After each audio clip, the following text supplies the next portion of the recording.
अस्सलामुअलैकुम गाइस, कैसे हैं आप। उम्मीद करती हूँ ठीक ठाक होंगे। तो जी अल्हम्दुलिल्लाह, आई एम ऑल्सो गुड। तो आज मैं आपके साथ फर्स्ट टिप शेयर कर रही हूँ इन एप्पल्स के बारे में कि जब हम जूस बनाने के लिए छोटे वाले सेब लेकर आते हैं ना, तो अक्सर पड़े पड़े जो हैं वो सूख जाते हैं।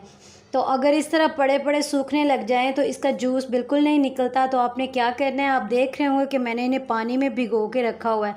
तो आप अच्छी तरह इनको कट करके इनके बीज निकाल दें, छिलके बिल्कुल नहीं उतारने, आप इनको भिगो के रख दें।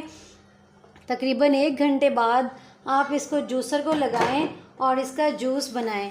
तो आपको अलग से पानी भी ऐड करने की ज़रूरत नहीं पड़ेगी और बहुत ज़बरदस्त जूस भी निकलेगा और जूस फ्रेश भी रहेगा। तो ये देखें गाइस, मैंने अभी थोड़े से एप्पल्स इसके अंदर से निकाल के ना, तो मैंने अभी आपके सामने जूस बनाया है। तो कितना ज़्यादा निकला है, मुझे तो लगा था कि ये वाला जूस निकलेगा ही नहीं, बल्कि ये जो सेब हैं वो सूख चुके हैं, लेकिन ऐसा बिल्कुल नहीं हुआ। और देखें कि बिल्कुल भी पतला नहीं है, बहुत ही गहरा जूस बना है। तो आप भी इस तरह ट्राई कीजिएगा और अपने एप्पल को दोबारा से रीयूज़ करने के काबिल बनाइएगा। तो बढ़ते हैं अपनी नेक्स्ट टिप की तरफ, और वो है इस आटे को लेके। जब हम आटा छानना होता है किसी छोटे बर्तन में, तो बहुत ज़्यादा मुश्किल हो रही होती है। आसपास सारा आटा गिर रहा होता है क्योंकि छलनी से आसपास गिर जाता है। तो इसका एक बहुत ही आसान और ईज़ी तरीका है कि आप कोई कप ले लें, ग्लास ले लें, उसके अंदर आटा डालें और छलनी के ऊपर टर्न कर दें। ये काफ़ी वायरल क्लिप भी है, ये जो कप वाला या ग्लास वाला। तो सोचा आपके साथ भी शेयर कर दूं। इस तरह आटा जब आप छानेंगे तो ना तो आपकी शेल्फ पे गिरेगा और बहुत ज़बरदस्त तरीके से छाना भी जाएगा। तो इसी से रिलेटेड बढ़ते हैं अपनी नेक्स्ट टिप की तरफ। तो एक परात ले लें, उसके अंदर आपने इतना पानी लेना है कि जो चीज़ मैं इसके अंदर डिप करूँगी वो अच्छे से डिप हो जाए। तो जी हाँ, वो है छलनी को लेके, आटा छानने वाली छलनी। तो इसको भी वॉश करना बहुत ज़रूरी होता है, क्योंकि आटा छान के या फिर अक्सर गीला हाथ लग जाता है या पानी लग जाता है तो वो आटा चिपक जाता है, जिसकी वजह से छलनी के सुराख बंद हो जाते हैं।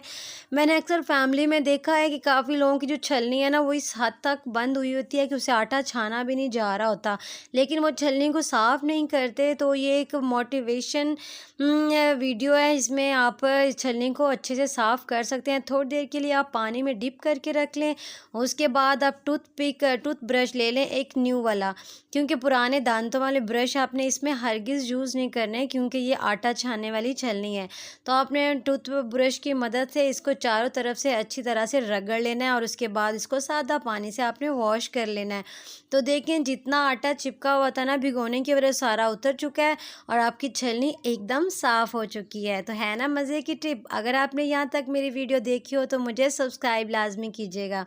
तो बढ़ते हैं अपनी नेक्स्ट टिप की तरफ। तो आप जब भी आप पेड़ा बनाते हैं ना, तो इस खुश्क आटे को वापस मिट्टी के अंदर मत डाला करें, क्योंकि आटा जो होता है गीला है और गीले आटे को जब आप खुश्क के अंदर डाल के पेड़ा बनाते हैं ना, तो आटा जो है वो भी नमी वाला हो जाता है। और जब आप इसे वापस आटे वाले कंटेनर में डालते हैं ना, तो वो आटे को कीड़ी सुसरी बहुत जल्दी लग जाती है। चूँकि आजकल सावन भादों का महीना है, सावन के महीने बारिशें हो रही हैं, इसलिए ये वाली टिप ज़रूर अपनाइएगा और अपने आटे को सेव कीजिएगा। तो नेक्स्ट बढ़ते हैं अपनी टिप की तरफ। ये बहुत ही छोटी सी टिप है कि अक्सर देखा है जो अंडा बनाते हैं ना, वो उसे चुरमुर-सा कर देते हैं। तो आप जब भी अंडा तवे पे या फ्राई पैन में डालें तो उसे चंद सेकंड के लिए छोड़ दें, ताकि वो एक साइड से अच्छे से पक जाए।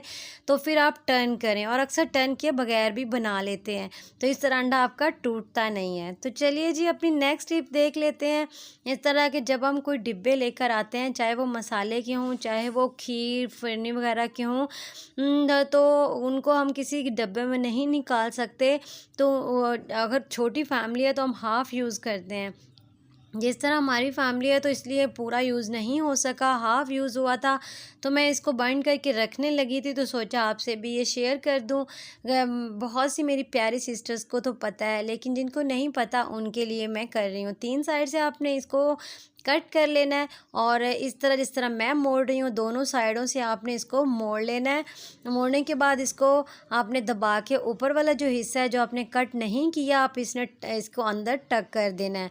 इस तरह जो आपका ये पैकेट है वो बिल्कुल भी इसके अंदर नमी नहीं जाएगी, हवा नहीं जाएगी और एयर टाइट रहेगा, और आप जी चाहे आप इसको यूज़ कर सकते हैं। तो है ना मज़े की टिप। तो बढ़ते हैं अपने नेक्स्ट टिप की तरफ। तो जी हाँ, आप देख रहे होंगे कि मैं कार्डबोर्ड कार्डबोर्ड का क्या करने वाली हूँ।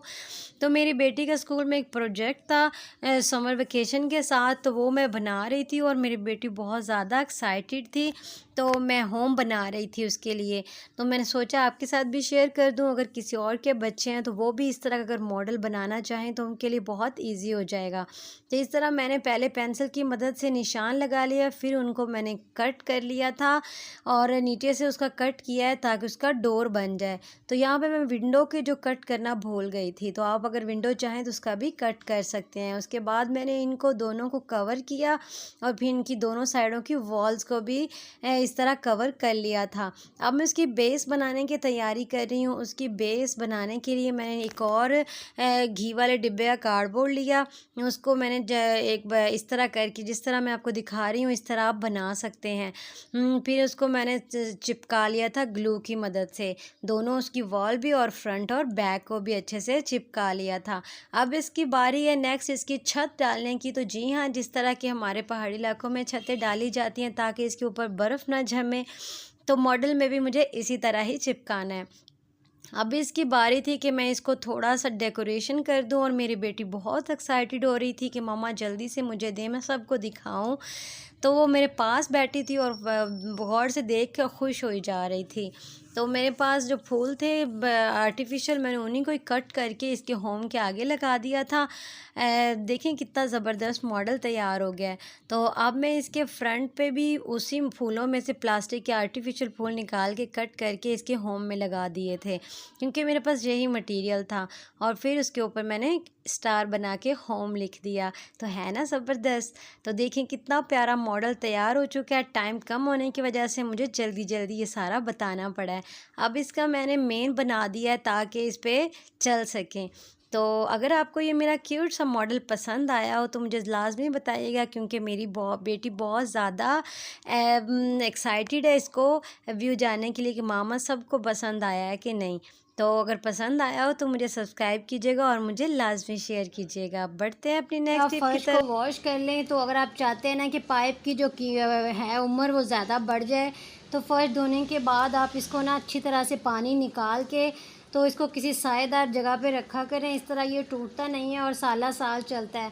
वो देखिए जैसे अब फर्श धोया धूप के अंदर पड़ा रहेगा ना तो पाइप फैलता है और जैसे सर्दियाँ आती हैं तो पाइप सिकुड़ता है और जल्दी फट जाता है। तो ये देखिए मैंने जैसे ही फर्श को वॉश किया है मैंने इसको अब समेट लिया है। अब इसके ऊपर यहाँ पे मैं कोई रस्सी या कोई धागा वगैरह बांध दूँगी और इसको किसी सेफ्टी जगह पे रख दूँगी।